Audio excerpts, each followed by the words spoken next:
Zambia is a country shaped by contrasts. By day, the sun hardens the earth into iron and turns every breath into heat.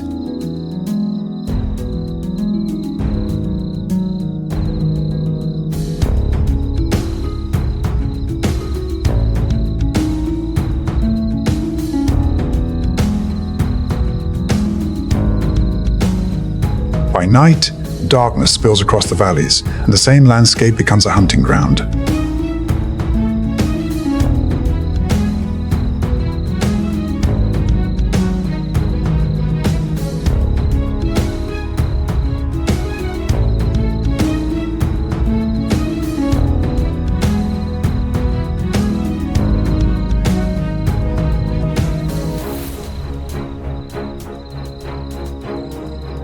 There are no jungles to vanish into here, no endless water to soften the rules, only open savanna, red sand, and a river that decides who endures and who disappears.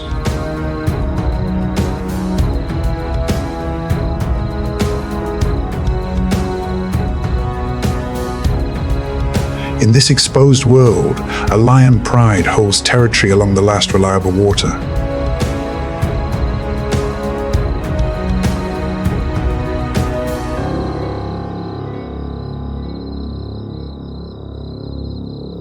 They share these plains with other hunters, with rivals that listen, with prey that never truly relaxes.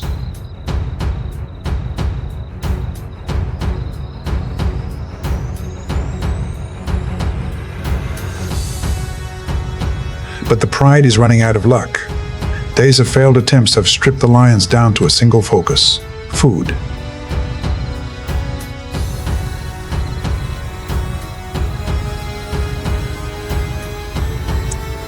Hunger is not an idea. It is a fire inside muscle and bone. A lioness lifts her head. Her eyes do not blink. They measure distance, wind, and timing, because here, every mistake is punished.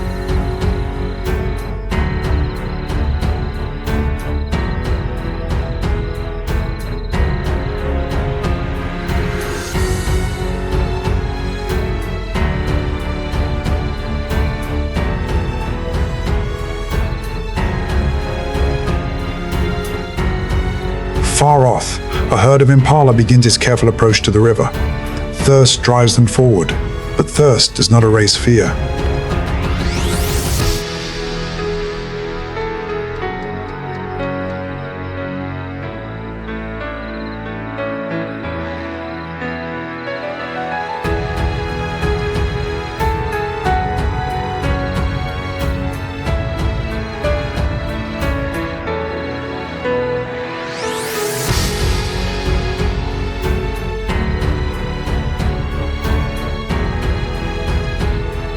Ears flick, nostrils test the air. Each step is negotiated. The breeze comes from the water. Drifting upriver and out across the flats. A perfect curtain for predators moving downwind.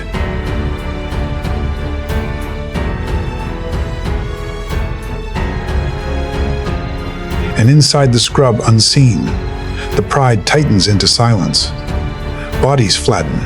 Shoulders gather.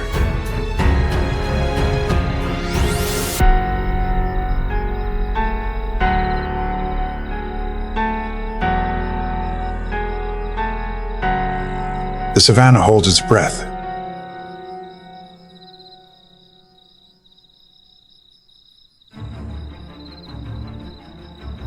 Then movement.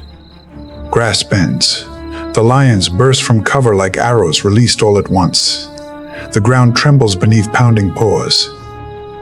The impala scatter. A single stumble becomes a sentence.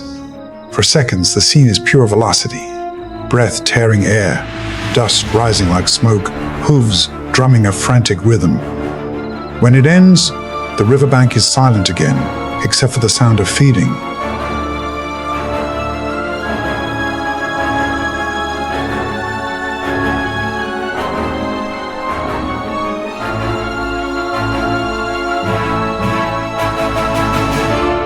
The kill is small. and the pride is large. There's never enough to go around. Not here. Not in this season. Above, vultures circle, but keep their distance. They can read lions the way the lions read wind. Too soon is dangerous. Too late is wasted. On this plane, even patience is a form of hunger. As the sun sinks, the heat loosens its grip. A cool breath moves across the sand, and the night shift wakes.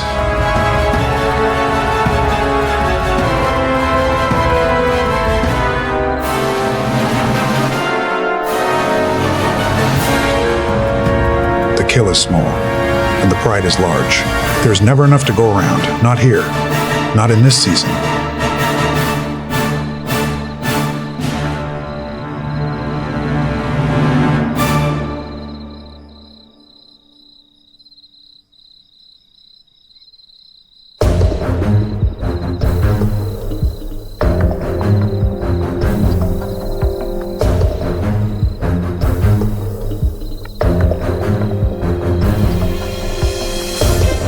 Above, vultures circle, but keep their distance.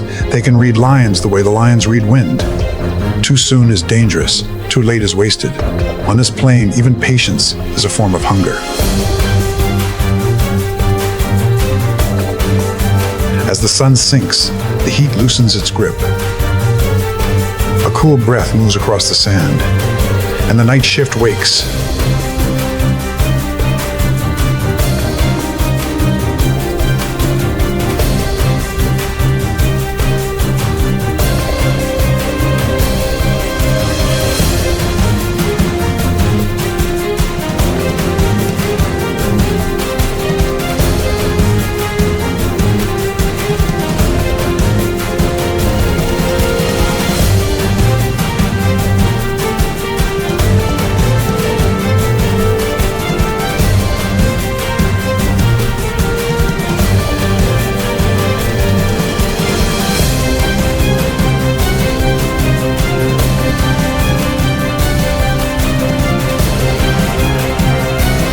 Pelicans are built for efficiency.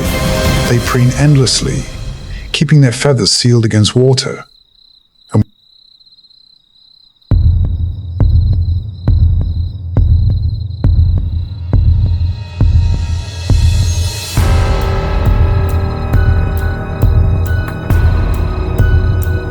When the last heat lingers, they cool themselves by fluttering the pouch beneath their beaks, a living fan. As water levels fall, the lagoon becomes a stage. Marabou storks arrive, bald-headed and unbothered by reputation.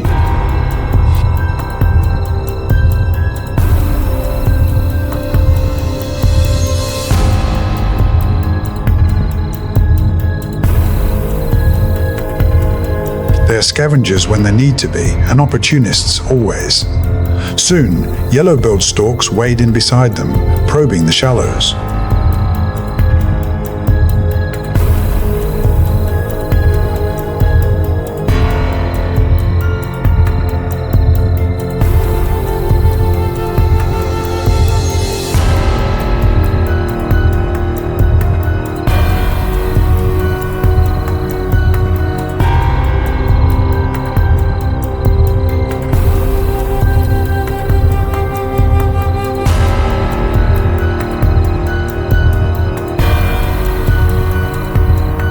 Spoonbills sweep their flattened bills left and right, pushing fish into tighter space. Pelicans follow like moving nets, scooping in heavy, synchronized passes.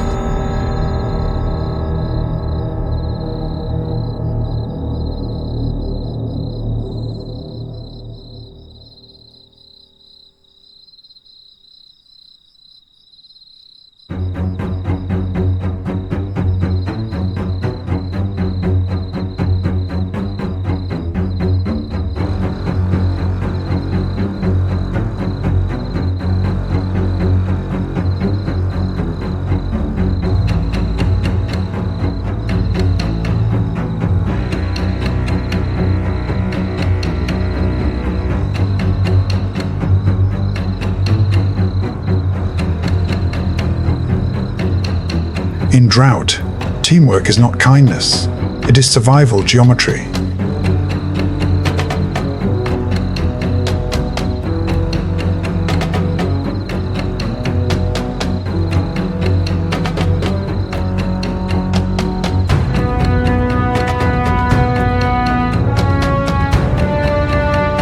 In the cooling air, a new thirst-driven procession appears, kudu.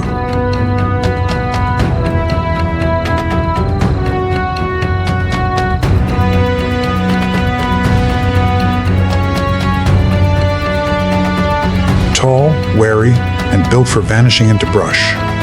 A leading bull steps carefully, his spiral horns catching the last light like carved wood.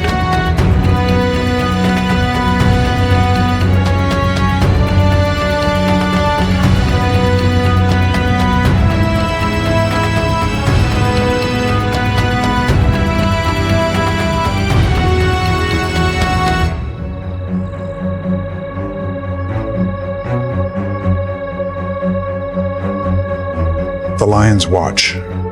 They need something bigger than an impala. They need a meal that lasts.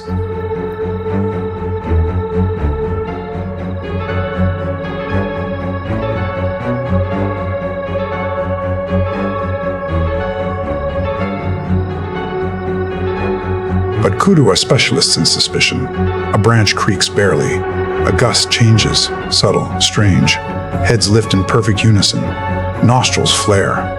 The herd turns and dissolves into the vegetation. The hunt ends before it begins.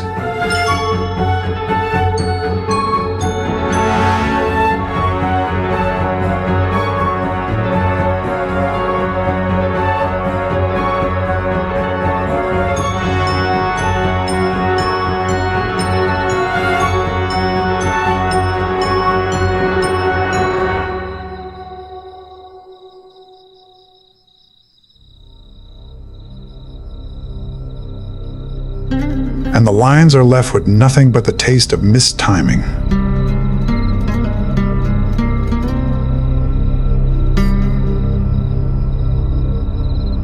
Cape Buffalo, a fortress that walks.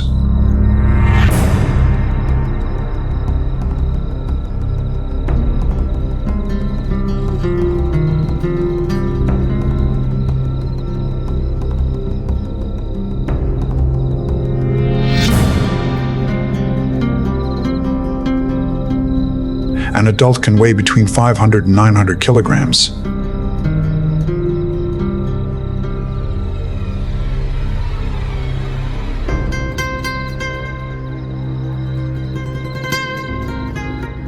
And the biggest bulls can push beyond a ton.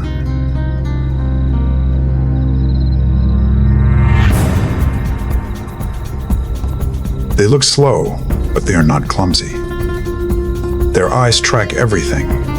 Because on these plains, vigilance is not a habit, it is a lineage. Their signature weapon is the boss, a fused block of bone at the base of the horns. Natural armor thick enough to turn impact into advantage.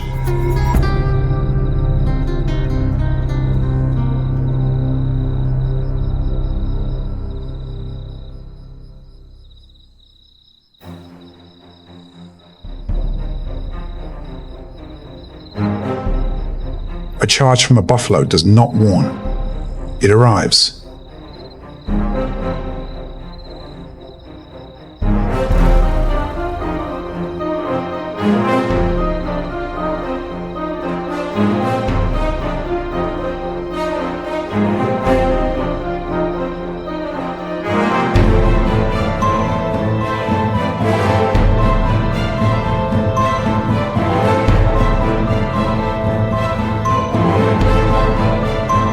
Buffalo live in herds that can swell from dozens to hundreds. Unity gives them teeth.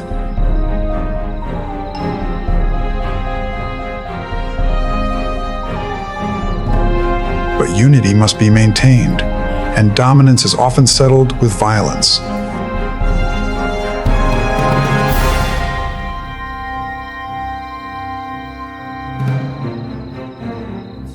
Two bulls approach. They snort, dig, posture, then collide, horns crack.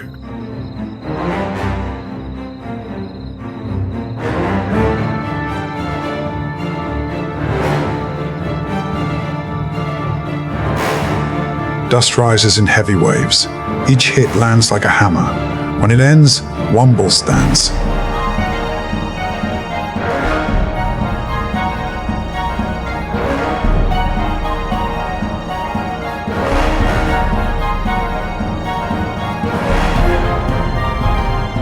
other retreats to the margins alive but demoted. The lesson is blunt, leadership is earned and re-earned under the sun.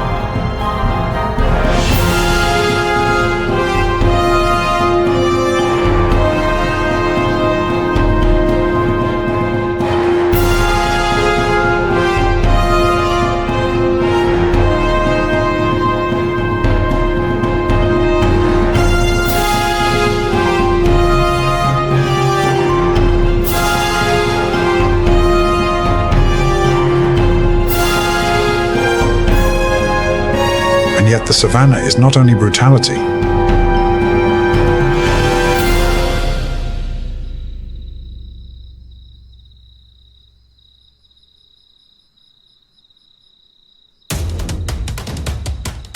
In the herd, a cow gives birth. After nearly 11 months, a calf emerges, wet, trembling, blinking into a world that does not pause.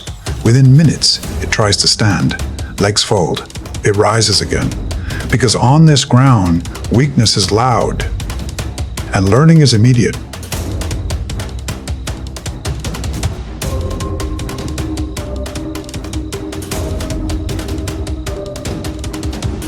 Morning returns with a hard blue sky. Thompson's gazelles graze, small, bright, and always prepared to flee. They carry speed like a shield, over 80 kilometers per hour when pushed. But speed is only useful if you see danger in time.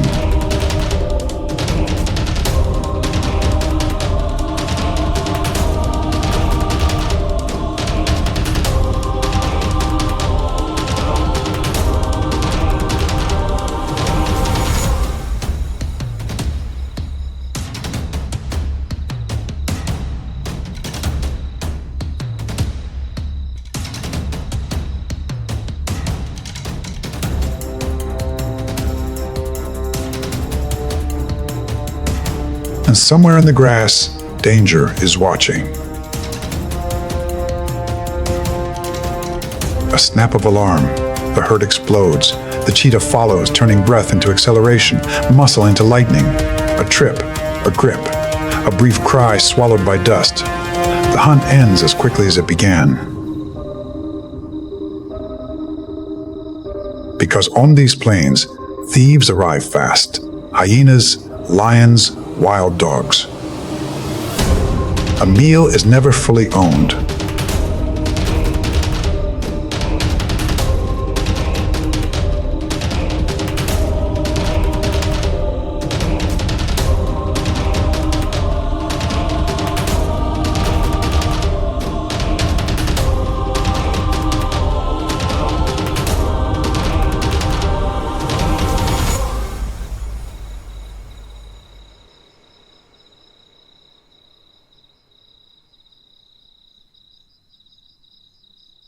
Above the plains, vultures patrol like silent sentinels.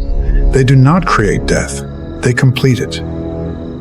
When a zebra collapses beneath an acacia, the body begins returning to the system. Ripel's vultures descend first, then others, each species filling a different role. The scene becomes chaos, wings, dust, harsh calls, until a new presence arrives. Hyenas, laughing, heavy, confident. The vultures lift off in a single surge, while a few stubborn birds cling to the last scraps. Jackals hover at the edges, crows wait above. Even flies arrive in thick waves, announcing the next stage. Nothing is wasted here. Everything becomes something else.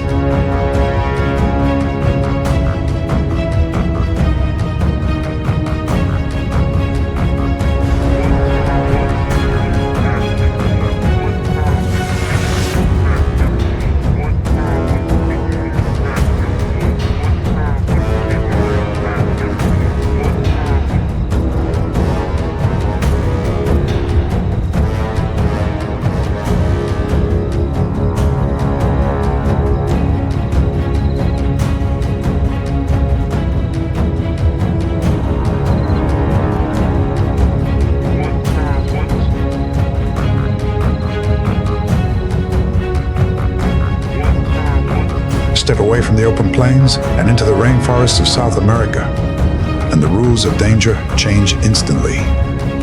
Here, death does not always arrive in visible pursuit.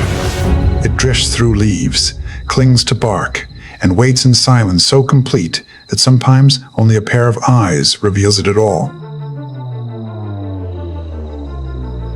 In this green labyrinth, the margay is a small ghost, almost born from the darkness itself. As the forest begins to sink into the blue-green light of dusk, a spotted body appears on a branch high above the ground. It is so light that the branch barely moves. This is the margay, one of the rainforest's greatest climbing specialists. Unlike many big cats that belong mostly to the forest floor, the margay is a creature of the upper world. Its body is designed for height, flexible limbs, gripping paws, a long balancing tail, and ankle joints capable of remarkable rotation that allow it to descend tree trunks in ways that seem to defy common sense. The margay does not need display. In a dense rainforest, the true winner is not the largest predator, but the one that can vanish most completely. A sleeping bird does not know that only a few feet away, in the darkness of the leaves, a hunter's large round eyes are fixed on it. A squirrel leaps too carelessly. A tiny opening appears between two branches. For the margay, that is enough. Up in the canopy, safety and death are separated by only the smallest mistakes. One misjudged leap, one failed grip, one branch too slick. Yet the margay does not merely survive up here. It belongs here. It crosses branches as if walking along private bridges suspended above the forest, moving through a vertical world that many predators can only look up at. But what truly turns the margay into legend is not how high it climbs. It is that, in the darkness of the rainforest, it can hunt in a world most predators were never meant to master. A slight movement flashes through a cluster of leaves. Instantly, the margay lowers itself against the branch, every muscle freezing into total concentration. Then it springs. Not with the brute violence of a jaguar, not with the crushing power of a larger cat, but with speed, precision, and total control. The strike takes place above the forest floor, in a world of swaying branches where even a small sound can shatter the silence. The margay is proof that the rainforest has kings of its own. It is just that their thrones are not set on the ground. They hang between branches, suspended high in the canopy, where only the truly adapted can rule. And when night deepens, and the margay melts back into leaf and shadow, it is as though the forest has closed itself around one more secret. Only silence was worthy of keeping. In the rainforest, not every empire is built with claws, teeth, or venom.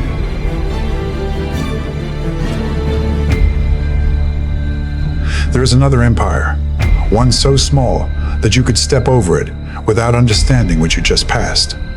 Across the damp forest floor, through roots, leaf litter, and shadow, leaf-cutter ants operate an ancient agricultural civilization, one perfected by nature long before humans ever imagined farming. Morning in the rainforest is never truly still. Beneath your feet, a living road is already moving. Lines of leaf-cutter ants stretch forward in endless procession, each one carrying a fragment of green above its body like a tiny banner. From a distance, the scene looks almost impossible. The leaves seem to be moving by themselves. The forest appears to be cutting itself apart and carrying the pieces away. But those leaf fragments are not food in the ordinary sense. Leafcutter ants do not eat the leaves directly. They farm fungus. The colony is a superorganism, where each individual is only one cell in a far greater machine.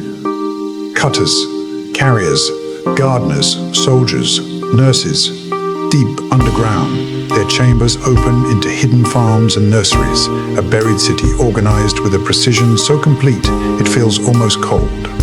Some ants are soldiers, their oversized heads and powerful jaws built for defense. Some are so small, they ride the leaf fragments, protecting them from parasitic flies and other attackers. Others may spend their entire lives in darkness below, never once seeing sunlight. What appears from the outside to be a chaotic rainforest is, beneath the soil, the site of one of the most structured societies in the natural world. But the most astonishing thing about leafcutter ants is not that they can carry loads many times their own weight. It is that each tiny body seems to live less for itself than for the colony, as though the entire nest is one single creature with millions of legs. Then, a tropical downpour crashes into the forest. The ant highway is battered. Water spills through soft earth and splashes through leaf litter. For many small creatures, such rain would mean disaster. But the ant column does not collapse. It adjusts. It reroutes. It clings and carries on. No shouting commands, no visible leader. Only collective instinct operating like a distributed mind. Leaf-cutter ants teach the rainforest another lesson about power. Size is not always the measure of dominance. Some empires are built from millions of tiny steps, from coordination so exact that it borders on the unbelievable. And when we watch those moving fragments of green winding across the forest floor, we are not simply looking at insects. We are watching an ancient civilization at work, carrying the machinery of its own survival on bodies no larger than blades of grass.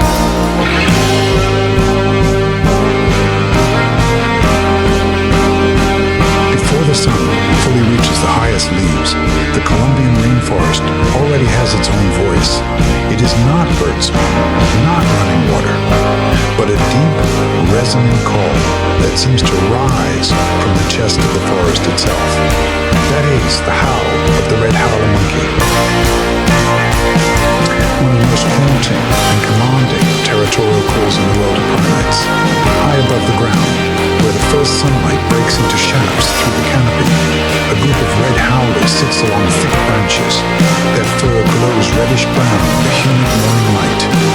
Their faces seem ancient, almost solemn. But when the dominant male tilts his head back and begins to call, the atmosphere changes. The sound does not merely travel, it rolls, it vibrates. It moves across treetops and valleys of foliage, reaching other groups far beyond visible range. Red howler monkeys are not the most acrobatic primates in the forest. They move more slowly than many of their relatives, spending much of their time feeding on leaves, resting, and conserving energy. But there is nothing weak about that pace. Life in the canopy is a delicate balance of food, territory, and safety. Not every contest requires teeth or blood.